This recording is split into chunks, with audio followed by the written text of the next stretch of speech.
Going to America, it felt like a dream. I'd always wanted to go, ever since I was a boy. Pictures in books, stories from friends, America seemed so big, so exciting.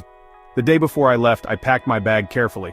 Passport, tickets, a guidebook, everything had to be perfect. I couldn't sleep that night. So many thoughts and questions filled my mind. What would it be like? Would it be like the movies? The next morning, I said goodbye to my family.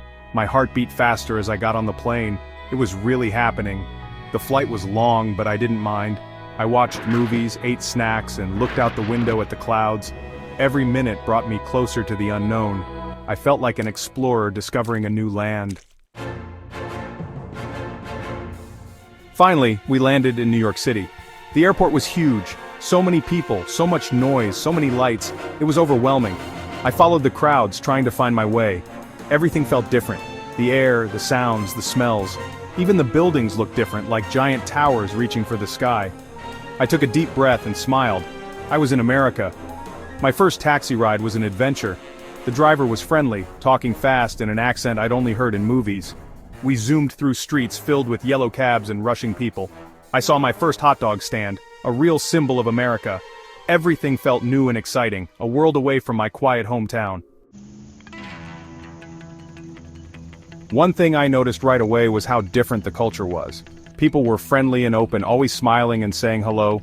They seemed to speak louder and faster than I was used to. Everything was about going bigger and being the best. It was a bit overwhelming at first, but I liked their energy. I also had to get used to the food.